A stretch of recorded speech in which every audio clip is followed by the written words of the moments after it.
And I said, Daddy, I don't care if the carpet matches the drapes. Tell me if the socks match the sandals. And oh, hi there. Sorry about that. Didn't see you. Welcome back to another Cold Blood and Cocktails. As you beautiful people know, any tiff you may have, please cast it away because this is a channel of positive energy. Okay? Thank you. Oh, my little moaning muffins, how are you today? I hope wherever you're at in the world, you're having a great day so far. I myself am doing wonderful. It's a beautiful sunny day out, hence why I have a little bit of a stuff on my nose. What is this, sunscreen? Never understood why people had this. I only ever see celebrities coming out of bathrooms looking like this, if you know what I mean.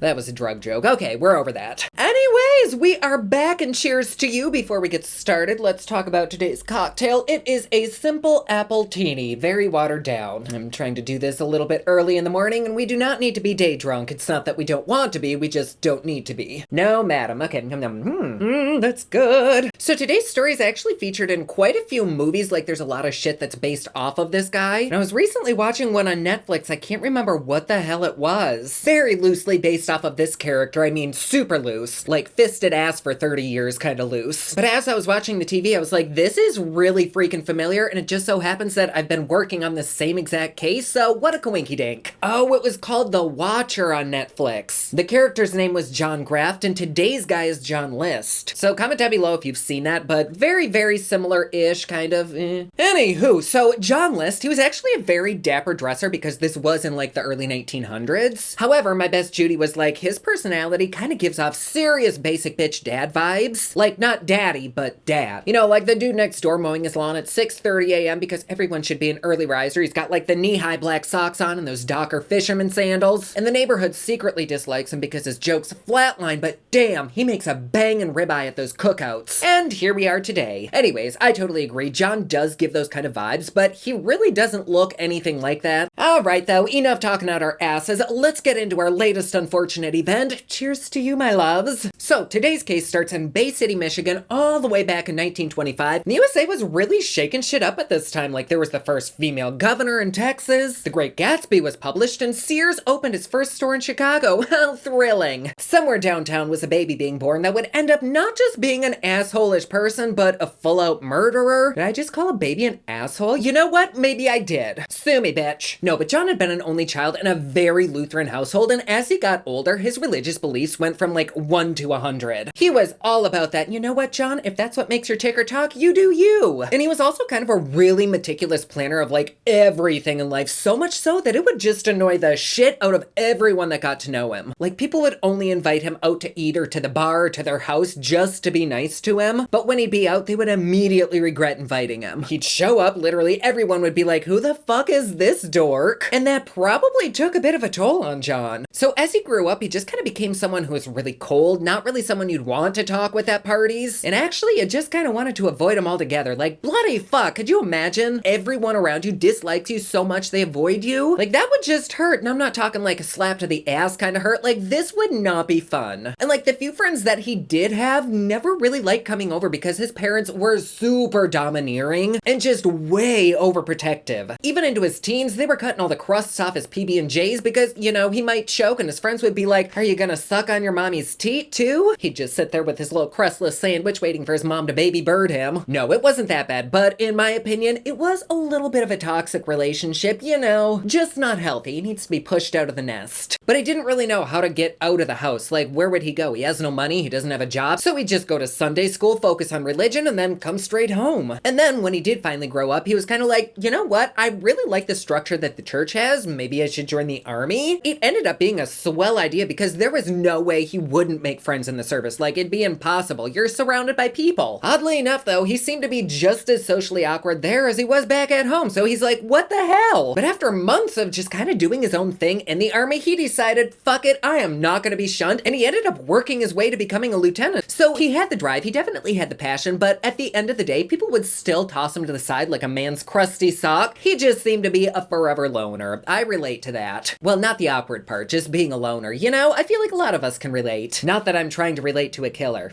Time moved on. He ended up kind of graduating out of the army, but he really needed more in life. Like, what was there to do now? I can only clean my guns so many times. It's not even a sexual reference, but it could be. He thought maybe I could be a priest, but then he's like, nobody'll even fucking talk to me now. Like, who would come and see me talk? Like, no, that's not gonna happen. He really only had one option, and that was to move back home with the same overbearing parents and no friends. And he knew that life was about to be just not so great. So he does move home, and his mom's like, look, I love you, but you've really been a spoiled little shit your entire life. You either need to get a job or go to college because you can't be moping around the house all day. So off to the University of Michigan he went, where he ended up getting a bachelor's in business and then a master's in accounting. He definitely applied himself, but once again, he had such poor social skills that it was just so hard for him to attend class. Like, it would physically hurt him. Oh shit, I also relate to that too. Oh my gosh. I am not bonding with a serial killer because just wait to see what he did. He is a dirty, dirty bastard. Somehow, he finally made it through college, but he couldn't hold a job. He was just so fucking awkward that a customer would come in and he'd just stand there and stare at them. Hi. Obviously not a good look, especially as he was an accountant, so like he has to be pretty trustworthy. Yeah. It's not that he wasn't trustworthy, he was just weird. I wouldn't even say weird, I would just say creepy. But he pretty much went through his entire adult life hopping from job to job, slowly pissing off every employer in the area. Like, he's gonna run out of places to work. Eventually, though, he did hold down a job long enough to finally earn the respect of the community, so I'm not cheersing him. I will cheers you, though, for being here. Thank you. We haven't even had a suspicious shot yet. But the longer that he worked at this job, people started noticing that maybe he is kind of nice, and they especially liked how devout he was to his religion. And finally, fina-fucking-ly, he was seen as normal, and that's all he wanted. Oh, I just want to be normal. He'd wake up, he'd go to church, and he'd work. He found the perfect routine. And before he knew it, he'd met a lovely little gal named Helen. Well, they fell in like, and then they fell in love, and before they knew it, Helen was eating for two and craving peanut butter and pickle ice cream. He decided to wife her up, and then they'd go on to have 3 babies. And life was damn good, but then suddenly, a knock came at the door. John's somewhat burden of a mother was standing at the door saying, is the spare room ready? Cause bitch, I'm moving in. Every married couple's dream, right? The sex life with 3 kids is already terrible enough, but now that mom's on the other side of the headboard, just count that out. He didn't even let her in, he just closed the door in her face and went to go flush the toilet because this was the biggest pile of shit he'd heard all decade. And at this time, John was really trying to impress all of his family and friends. He really wasn't able to show anyone his personality because, like, bitch, where is it? So he was like, well, maybe I'll try showing off with a flashy-ass lifestyle. Unfortunately, though, this meant spending way above his means. He purchased a mansion that was way too much house and way too much money for him. He bought Helen nice jewels and nice clothes and maybe a few whips and floggers for after midnight, but the money wasn't there. Can't spend it if you don't got it. Well, no, actually, that's not true at all. That's literally what he did. Thank you, credit cards. But his house that looked so grand and perfect on the outside was very sparse and bare on the inside, just like John. Ooh, that's deep. We are not here for that kind of psychological honesty. But with his world kind of financially falling apart around him like a dissolving bikini, he was still making a name for himself at church, and the patrons there just adored him. So in 1971, when a seemingly perfect family of devout churchgoers suddenly ended up dead with John missing, everyone was really bamboozled. They were like, what the fuck? I'm sure that's exactly what they said. But wait, let's back it up like a hoe, because technically, we don't know they're dead yet. I mean, after all, it even took the neighbors a good month to realize themselves. Despite the fact that every single light was constantly on in their big-ass Victorian mansion, none of the family had been seen at church or around town for weeks. See, if I'd lived around there at like day 5 of their lights always being on, I'd knock on their door just to ask what their electric bill is. Like, wouldn't you want to know? I'm always curious when I see a mansion, like, is their electric my rent? Anyways, at this point, John had done the unthinkable and actually became a member of the tight-knit community. But even though the family hadn't been seen, nobody did anything around town except gossip. Till one day when one of John's kids' drama teachers thought it was very odd that they hadn't been to class in like almost a month. I mean, I feel like they probably should have started questioning after maybe a few days or a week. Tight-knit community, my ass. What were they knitting with, tree trunks? The drama teacher calls their house, which of course there was no answer. Very odd. So she goes to their house, knocks on their giant wooden door with, once again, no answer. But the teacher thinks, oh dear me, the whole family could have been in a gas leak and they're just dead inside. What if they got stuck inside their home movie theater and have been surviving off buttered popcorn for a month straight? Actually, would that be terrible? No, probably not. I fucking love buttered popcorn. Just give me the butter. So, wondering if maybe it is a gas leak, she steps about 40 feet from the house, lights up a cigarette, and thinks about what what to do next. It's been a month. Should we start worrying or do we give it another month? The teacher's like, maybe it is a little suspicious, which we have our first suspicious shot. The teacher starts poking around the grounds looking for any sign of life. She sees a fresh pile of dog shit, but they don't have a dog, so it's not them. She's digging around in bushes, she's opening up the mailbox, and a nosy neighbor saw the teacher snooping and was like, goodness gracious, fuck this shit, it's a goddamn burglar. So after weeks of the neighbors wondering where in the hell everyone in the house was, the cops were finally called. And not to report the family missing, but to tell on the curious teacher. Were they called because they didn't want their own house to be burgled next? Most likely, but at least they were called, I guess. It's literally the least they could have done. So the police get there and the teacher's like, you fool, I'm not breaking in. The kids haven't been to school in almost a month and this shit seems suspicious. Don't be suspicious. Don't be suspicious.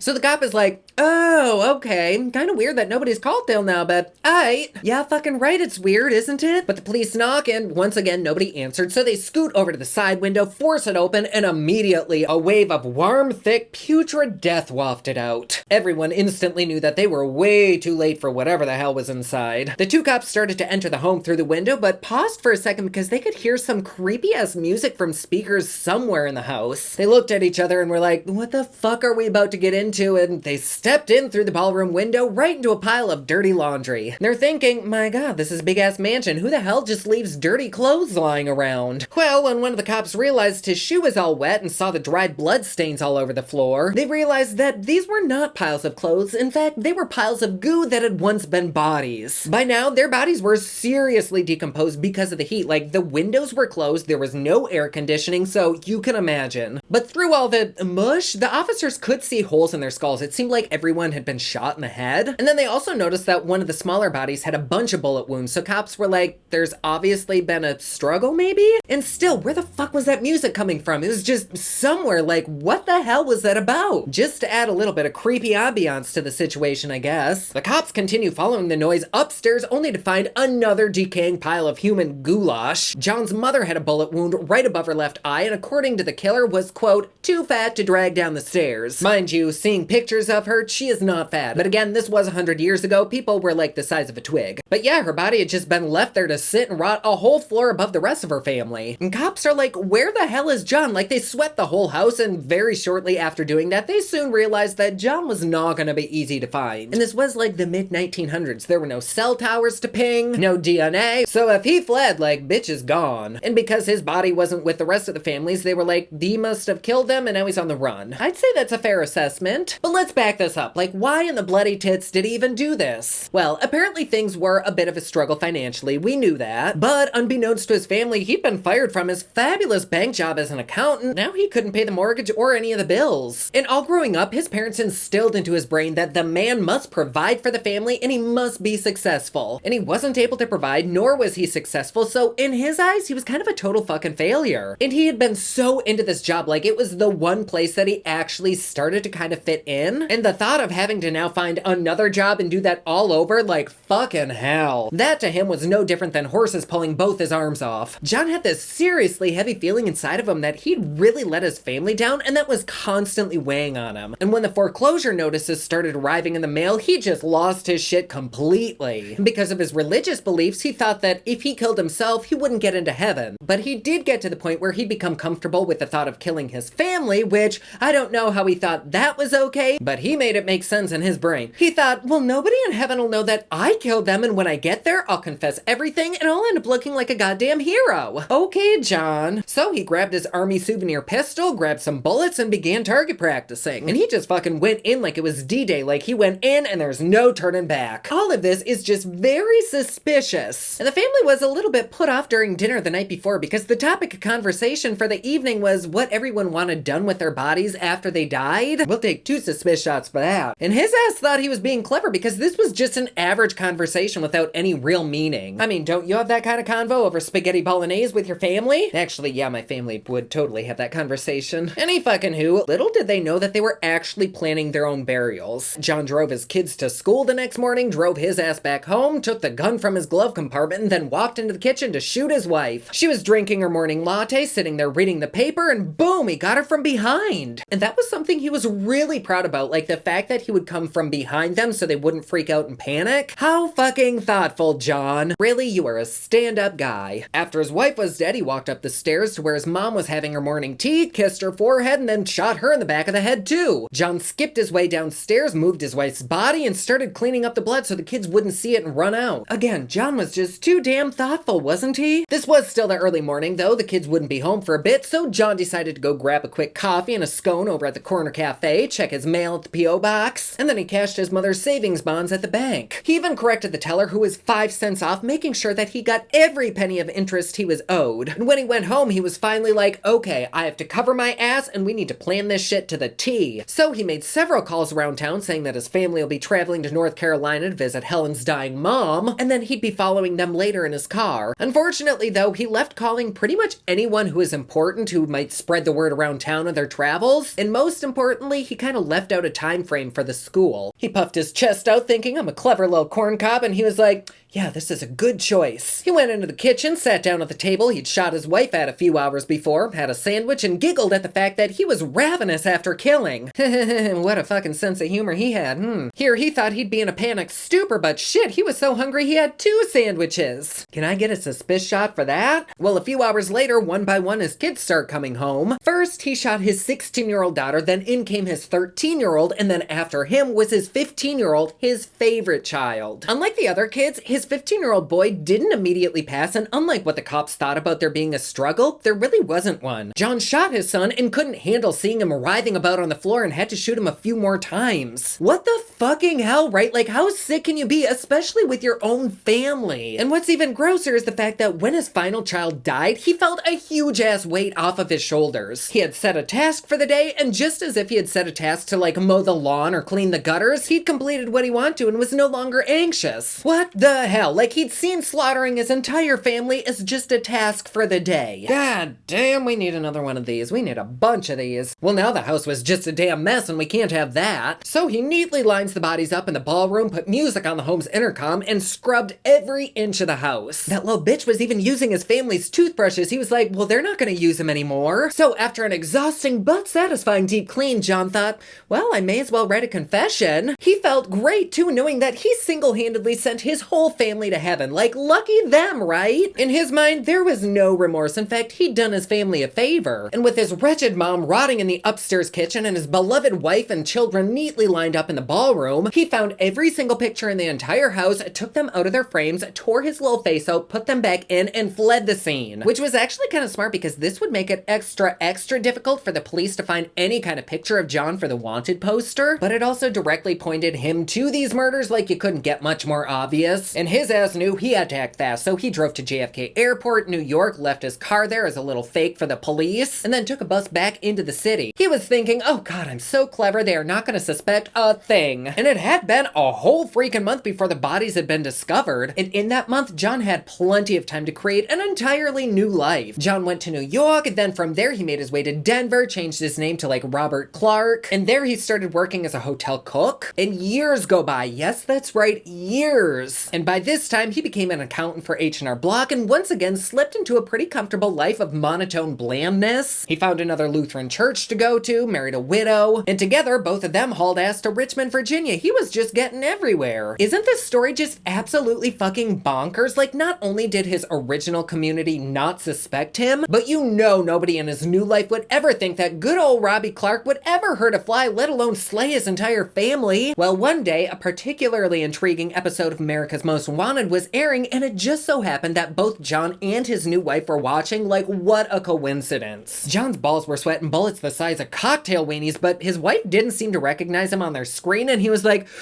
okay, we're good. He was safe, or so he thought. John had no clue that all his neighbors back in Denver immediately recognized him and called the cops on his little bitch ass. It was obvious that it was him. He didn't even change his looks. All he did was change his name. Like, come on, could you at least shave your head, maybe your mustache, put in a little effort? But no, everyone knew that he was guilty, and in court, it took literally 5 seconds to judge him. And the entire time that he was in court, he only said 3 sentences, none of which mentioned his wife, his mom, or his kids. But he did say he was sorry for the tragedy that happened. Bitch, you caused the tragedy. Nobody even had to fucking die. So in 1990, a full 18 years after the murders, John was finally convicted of 5 counts of first-degree murder and sentenced to 5 life terms. And he actually ended up spending the exact same amount of time in prison as he'd spent on the run. And in 2008, he actually ended up dying in prison prevalent of pneumonia, but he left this terrible legacy that lives on through movies and TV shows and books. And it's weird because literally the only interesting thing about John ever was the crimes that he committed. Like, he wasn't terribly psychologically amiss like a lot of the other killers we talk about were. Although I guess after hearing this story, it seems like he did have a lot of psychological issues. But yeah, this story is just very interesting and sad, and like, these people did not have to die. Had John just not tried to provide as much and try to make it look like he had more than he had, he wouldn't have run himself into this debt. And honestly, if his mom had those bonds, why didn't he just ask her for those? Like, she was fucking living there, surely those would have helped. This whole thing was so unnecessary, like, why? Nah, pissed me off. Anyways, my loves, there you go. Thank you so much for being here. You know I love having you. And I love all of your suggestions for cases that we should cover, so please keep commenting them down below. Tweet me, do anything. I just love hearing from you. Y'all are my family, my friends. Oh god, a bug. Anyways, if you want a little bit more of me in your life, head over to my Patreon. It's patreon.com/poplix. You get videos a day early, you get Patreon-only content, and best part, it is cheap, fun, and fancy, just like me. And comment down below, let me know what you thought of this video. Don't forget to like and subscribe. You can follow me on Snapchat, Instagram, and Twitter at officialnady, and you can follow me online at thepoplex.com. Thank you so much for watching. I love you all, and I will see you again soon.